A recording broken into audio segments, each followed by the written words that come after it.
Here we go, Mark. We're live again. Live again. Hey, we are.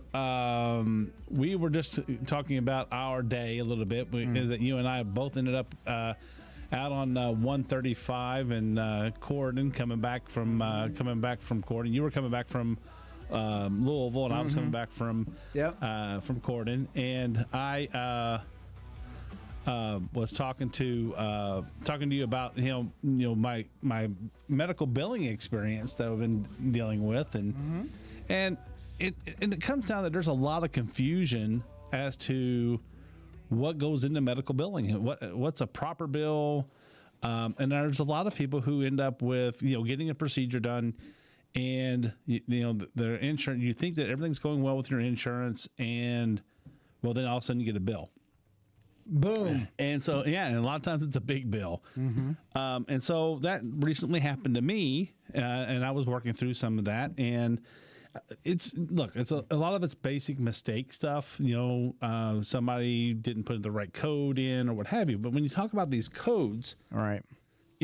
So in my experience today was this. I was going through trying to find out, one, I had to have a procedure today, just a scan. And another is I was talking about a scan that I had back a couple of weeks ago, right? A couple of months ago, actually.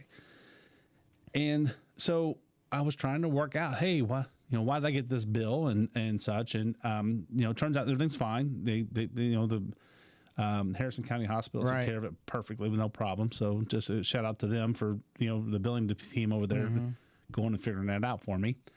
But what it comes down to is I wanted to make sure, because I had gotten that bill, I wanted to make sure that, I had everything aligned for today's thing. And so in looking in this, I called my doctor and said, hey, what am I getting done today? And so they said, I said, I want to make sure that we got a pre-authorization from my insurance. And they said, well, you don't need one for this procedure. We looked it up. It doesn't need one. And I said, okay, I trust but verify. So I call no bove, right? So I want to make sure. So I call my insurance and I talked to them. They said, well, what's the code? And I'm like, okay, well, all they gave me was diagnostic codes. They didn't give me anything else. And so there's two different types of codes. Actually, it's one type of code called, HCPCS codes. I'm trying to look at Healthcare Common Procedure Coding System codes, and under that you have like CPT codes was another type of code there, and then their level 2 are HCPCS codes themselves, and so on. So I was looking at this, and the insurance company was confusing because when they said it's either a CPT code or a HICS code, well, the HICS codes are, come to find out, are HCPCS codes. And what's even more confusing is CPT codes are both considered a type of HCPCS code. Right. And then HCPCS itself is also a level or a type of code. Right. And so we wanted to so I just wanted to talk a little bit about what to do if you're trying to do everything you can to make sure that your medical billing and everything is square before you go into a procedure. I want to talk a little bit about what you should do. And you and I both had instances of this. We've both been talking about it a little bit. And so I think we can both, because you have it from a VA standpoint, and I have it from a civilian standpoint. And I think both things I still have TRICARE too, because TRICARE covers like my wife and kids, where VA covers me. But right, that's what I meant. Yeah, I meant TRICARE is the military insurance, right? The military families. 100%. I forget who, but like I know my dental and vision is different because I use like a GIA. They used to have mail handlers back in the day. I don't know if that was never for the military though. I don't know. But I think it was for civil service. So I think my dad had mail handlers at one time, which I think comes out of the post office, obviously. No idea. The name sounds obvious that it's mail handlers versus, and then, so I think it may have been developed, and don't quote me on this, but it may have been developed out for the post office, postal workers. I don't know. And then it was spread out to the other civil service workers. So what I know is this, is should you go to your primary care physician and your primary care physician feels like, let's say you have to go to a nose and throat specialist, right? Right. Ear, nose, and throat specialist. Well, they make a referral based off of a diagnosis that you may have these, and I'm not an expert. Let me send you to an expert. Right. I mean, well, that referral has to have certain checks and balances. The insurance company is going to come back and say, okay, what are you suggesting that he needs to see them for specifically? What are these codes that match your diagnostic expertise, right? Right. So now, why are you sending? Why do we need to go deeper? Right. Now. What I call it, and of course, each carrier might have a different code system or strategy. I don't know. They should all have the same code strategy. But then I give you the codes. His billing office needs to notify the referral. You got to get the referral.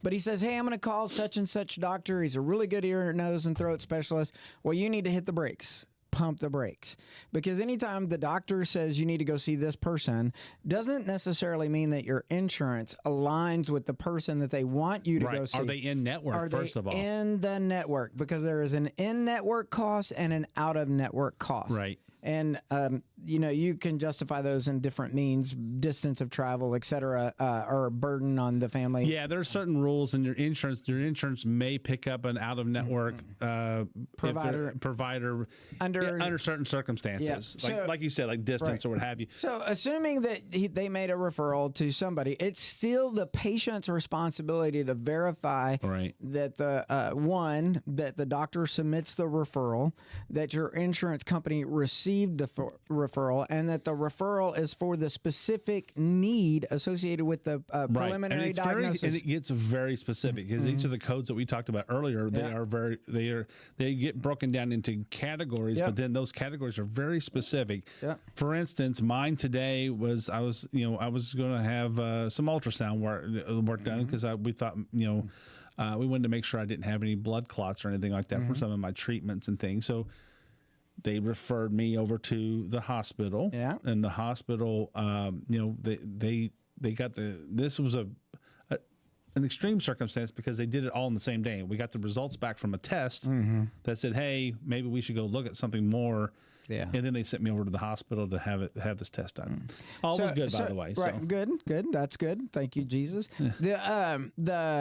Once you've got this referral, usually you should have an access to an account that allows you to look at your insurance, and they've got a little portal, and you go in there and you can see the referral. Now it's up to you. Now, if you don't like the doctor and there are other doctors in the network that are, just as good, or because you heard from a friend, they usually give the opportunity in the portal to look for a different provider, but you also have to call that provider and see if they can fit you in or as such. Right. And so just because the provider is available does not necessarily mean that they have to provide you care, because they could be overbooked. They could have patients. They might not be able to see you for 6 months because they have so many people with the same problem. But you're the doctor who is the doctor who is referring, the referring doctor.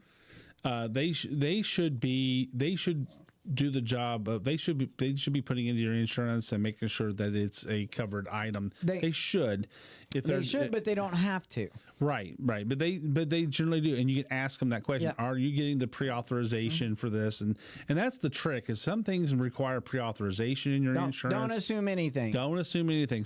Like today, I it's a trust but verify. And one thing, like I said, everything happened in one day for me today, so I couldn't go to a portal and look and see. I had to call and talk to somebody. Yeah. So, just saying, there's an extreme case, and then there's the normal case. The normal case is you can go to the portal and take a look at things. Yeah. You can go look things up. Typically, if you end up in a serious accident or whatever, and you are in the hospital and you've got multiple injuries requiring multiple doctors or whatever. And a lot of times nobody's asking for networks or whatever. You're going to the closest hospital, especially if you're out or whatever, and if you're unconscious or something. Then those are things that all come into play. But in this case, at the end of the day, where I was going with that is when you show up with I'm trying to give the process. So once you get to the referral and you show up for the referral, your referral only covers that specific thing. So if they treat you for something differently and they bill it out to your insurance and they incorrectly bill it, and the referral said you're coming in for this, right? But then they actually see you for this and they don't match the referral, you could end up getting stuck with the bill because they didn't treat you because for they didn't, simply because they didn't match. That's exactly right. Right. If the code was off, like what I had done today, there's actually a couple of different codes depending on the exact way method they used. It could have been, and it was just one digit off between the two. So and that happens. So my other experience is that a lot of times, you know, your doctor is saying, I'm worried about you, Steve. I want you to go and see this doctor, blah, blah. They send you on the referral. The part that gets me is when they don't talk to one another afterwards. So sometimes you may find yourself having to get the records from that doctor, go back to your main doctor and say, here's what they said I had, or, you know, something to that effect. Or, you know, you go run that test that you need. The results are going back to your referring physician, especially if it's an x-ray. X-ray doctor is not going to talk to you. They're going to send it back to your primary, and then they're going to tell you the records came back, or their staff will, and say you're good to go or something. Right. Same with blood work or anything else. Yeah. And they each of them have a system usually that they keep their record system in. When I go to Norton's uses my chart. So does Baptist Health, down in Elizabethtown. They use my chart, and they're not the exact same my chart. They're individual instances. So I have to log into each of them. However, it's so much easier when you have that. So I have other doctors that don't have that. They have their own portal system, or they have another brand of portal system. And it is, I wish they could get that on one, or at least allow them all to talk to each other. Because I know my primary care physician, they have a system that they've used internally, but I couldn't access it for a long time. And then I started using my chart with some of these other things I was going through last year. And I was like, wow, this has been really, really good. Because I can see, actually, I had my chart for years ago from another thing that I did, but I didn't realize how the extent of it. Right. But it does all your billing and all that, and you can see everything that's going on. And then if you use that in conjunction with your insurance portal, those two things together, you can pretty much figure just about anything out after the fact. Anyway, it's during that pre-authorization section that kind of gets confusing. And it's like, I want to make sure I don't have a bill coming from my family, for me and my family, that, you know, that's going to be, you know, it's going to put us in a hardship or something. And just because it was an accident. And like I said, the good news is that almost everybody wants to be helpful to try to remedy it. The insurance is a little slower probably than the providers and the hospitals and the providers. They really want to try to get, they want to get paid, but they're trying to take stress off of you. So I really appreciate the fact that they're trying to do that. But you know, when I called my insurance on the deal from back in September, from back in December, the one that didn't get paid, they said that Mark, you ain't paying your bill. Well, my insurance company said, there was some confusion because they said they acted like I had to fax in a form or something. And then I called and was talking to them today, and they said, when I was talking to another lady today, she goes, well, your insurance is just a phone call for an appeal. You just have to do a phone call. I said, well, I called 4, 5, 6 weeks ago about this appeal, and they told me I had to do I had to fax them. I said, well, who has a fax machine at home? Just the fax, man. Yeah. Just the fax. Just the fax. So I don't have a fax machine. So now I've got to go through this whole thing to write this out, and I'm trying to figure all that out. And then then I call back about this other, trying to do a pre-authorization. This lady said, oh no, we just say it, Say it, don't spray it. It's like, all right, so they got started. The good news is it all got taken care of today, just all, out of the blue. So See, you know what? We were talking about it, and I'd say Jesus was listening, and it just followed into place. Jesus is in all this. I tell you, since the very beginning of my ordeal, but this is a challenge that everybody faces in Kentucky. I think it's a difficult challenge. There was an article recently in Kentucky Today. They were talking about. I don't have it. Send me the link. I don't have the link. Yeah, it was a pastor's fight with his daughter who was adopted in Kentucky. That's when children get adopted as youth, right? Very young. Yeah. In some cases, older, and others, but they have a lot of stuff that happens. And trying to get treatment or care for those individuals in the battle to get the care that they were getting or to get their documents once that transition happens has evidently proven to be a battle in Kentucky. It didn't really talk about what the disposition was, but I can only imagine as an adult trying to navigate insurance and all that other stuff. Let me see if I can forward this to you. I mean, yeah. It's just as difficult when you're trying to deal with it for your children. An example for me is, my son went to the dentist. The dentist referred him to an orthodontist because of the way his jaw aligns with his teeth, and has a severe underbite. That's a whole nother subject. Whole nother subject. Same process, though. Yeah. And instantly I'm finding myself trying to do an appeal, right? And it's just not an easy process. It seems to be affected at every turn. It's just like they want to have the double paperwork to belabor the claim than to have to pay. If you're not going to respond, then we don't have to pay the claim. But we're going to do it. We're going to deny you, so you have to appeal, and we'll do this little measure just to hold things up. It's a dance. It feels like a dance. It is. There may be a very it may be a necessity on their side, and that's okay.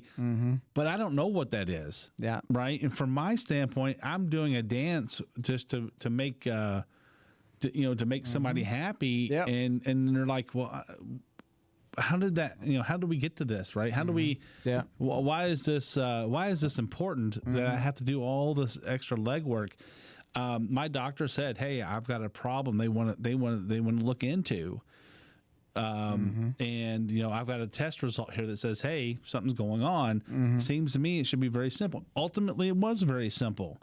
Yeah. But when you look at the actual process that's in the background, it's a complicated web of different codes and communications and things. And if any one of those things break down, it makes it look like you just get a bill. Sure. And it's not it is the bill. Trust me, because if you get when you get an $8,000 bill that you didn't expect, it's a big deal to just about Emotionally, anybody. yeah, absolutely. Well, but then the stress that you're going through, you're already going through treatments and you're going through different things. And it could really, it really drives, it can make you actually worse because now you're going to start stressing about where's this money coming from. I've experienced that in this ordeal that, from time to time where it's like, okay, well, God, where's this money coming from? I'm believing it's coming, but it doesn't mean you don't still have that stress going on. You're trying really hard not to. Totally. But we're human and we pray through it and we believe it's coming. And it's funny because most days when money is when I just believe God's going to provide. I do almost every day. But when you start getting weakened down and you're feeling bad because maybe your treatments are affecting you, and then you have stress from work, and then you have stress from everyday life, family, finances, everything. It gets harder and harder to focus on God, and and we go through that. Weathering the storm, right?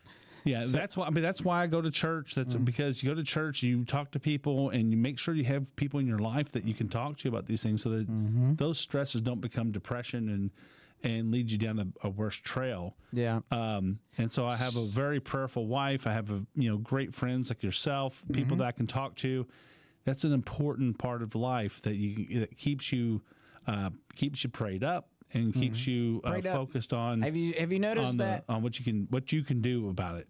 So a couple of big known actors have been talking about, are you prayed up? And the new app that's out that gets Mark you through Wahlberg and Chris Pratt. gets so you they through have the their Bible in 365 days. Now, we do that all the time. We use the Bible app. Kathy and I do. They're promoting their new app. What's it called? Halo. Halo. And Not Halo the game. Halo like the Halo. And it seems to be a great app, very similar to what we've used in the past. And I'm super excited that they're out there doing that and promoting that. I love when I see an actor or actress, any celebrity, that they stand up for God and they give God the credit. Yeah. And and you can tell the difference between those who stand up there and they give praise to God like it's when they're doing it just to show that they're doing it, and there's those who you can tell are living it. And so these two guys are people that it looks like they've lived it in their life.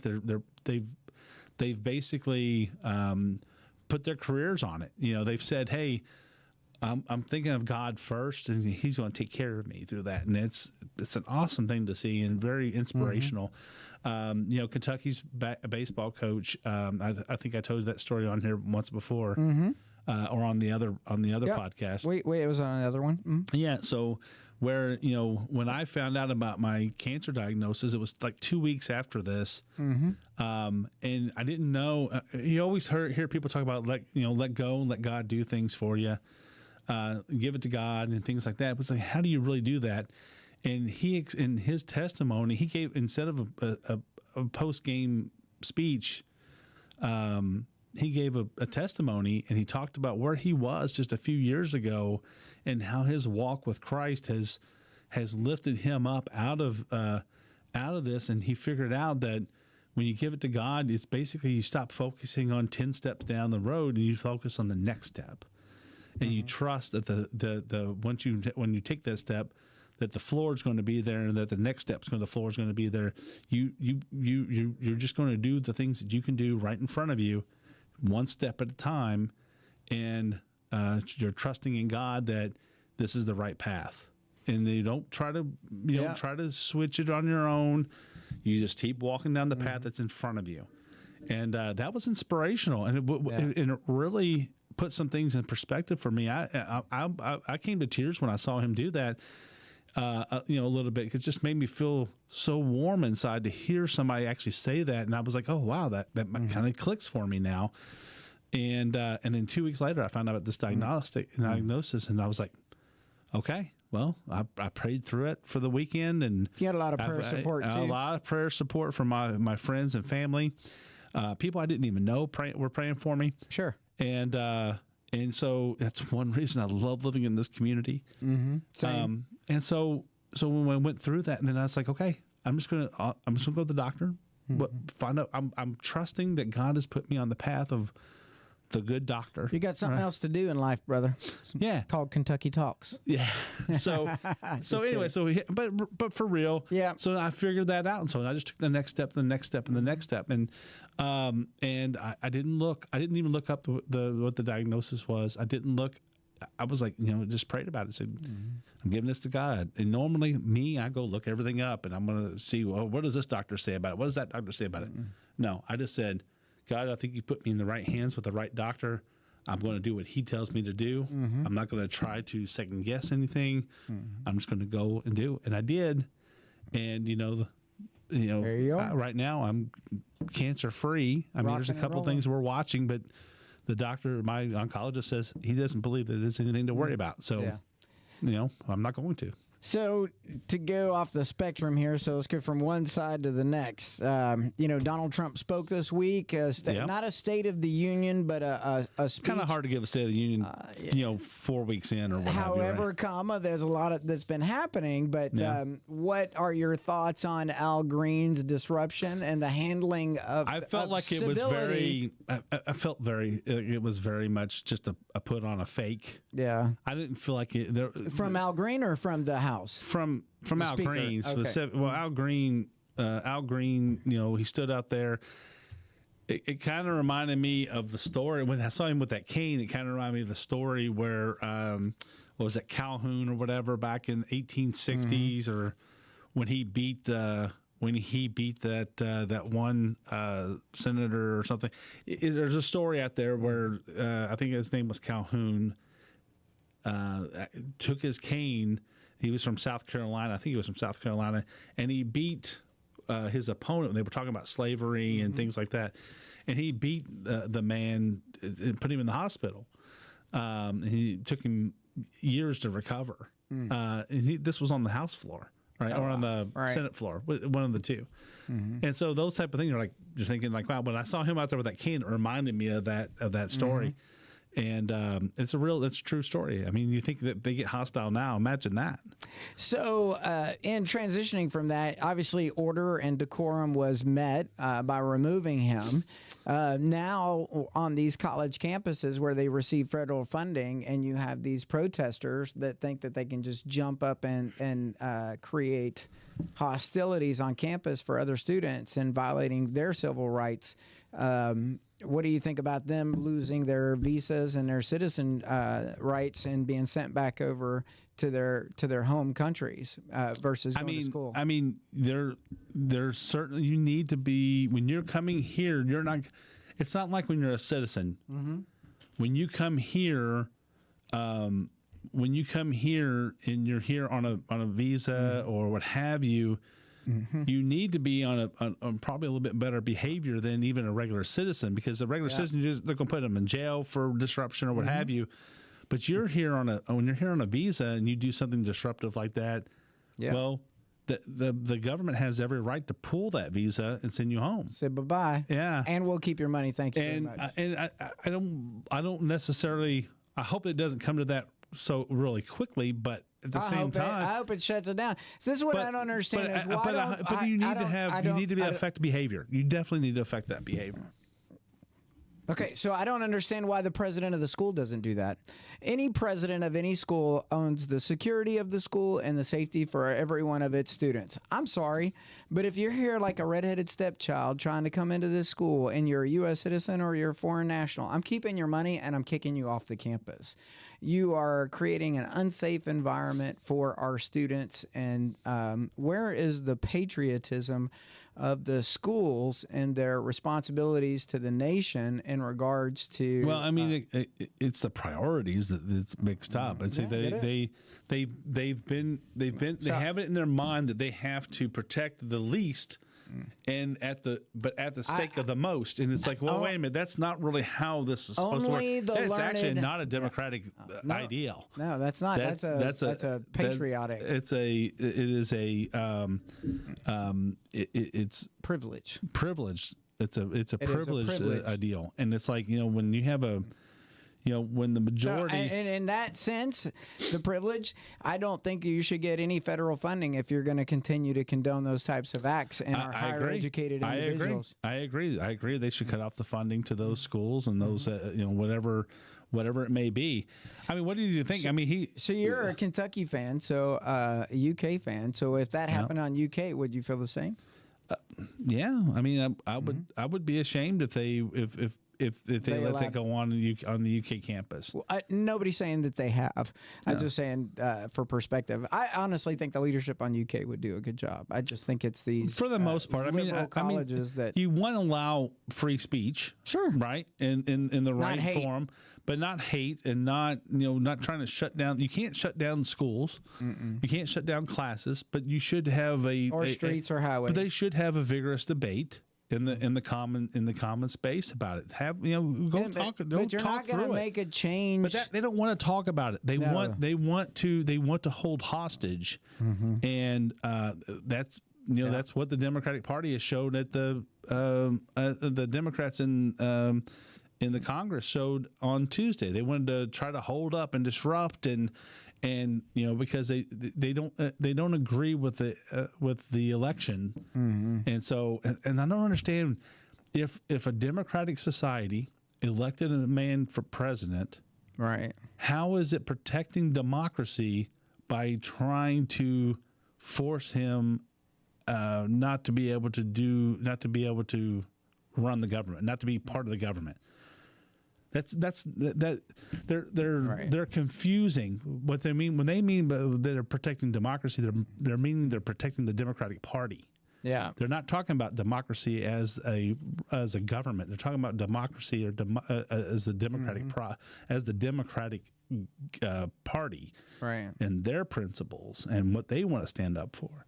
And the people of the United States have said, "Hey, we don't stand up for all of these things. We prefer this other party at this moment." Yeah. Now you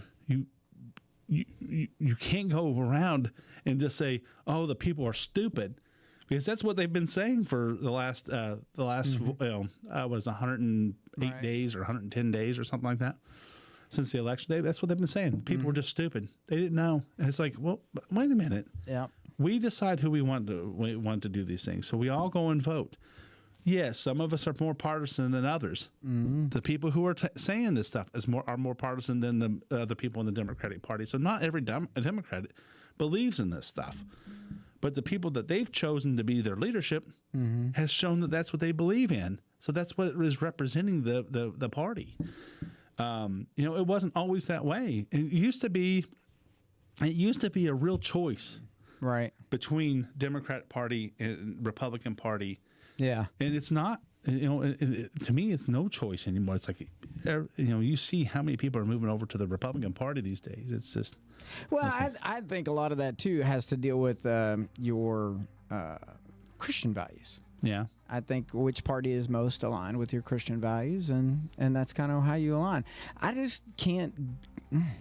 It's not the same time or era as it was for my grandfather and some other stuff. So it makes it difficult. I'm sure it does. At the family table, though, but we've got to learn how to have a conversation with one another and not be so laser focused on the head down approach with your phone in front of you and willing to look up and make eye contact and have a conversation. Exactly. I think that the fact that what we're seeing right now in government and with Doge and things like that are forcing conversations again. Yeah. And it's okay to have conversations because you know what?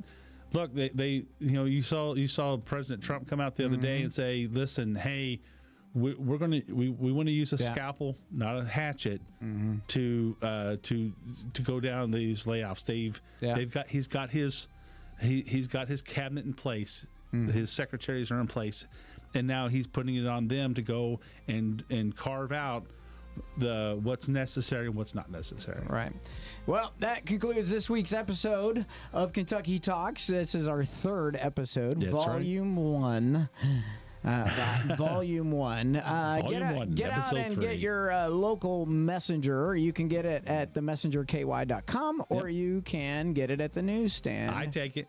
Yeah, get it. I love it. I read it Got every a great issue that's a really captivating cover this week. You need to check it out and see what's changed. There's a secret in there. You want to uncover it this week, so don't miss your... It's a little bit of a Back to the Future. It is a Back to the Future. Yeah. All right. Well, Mark, sign us off.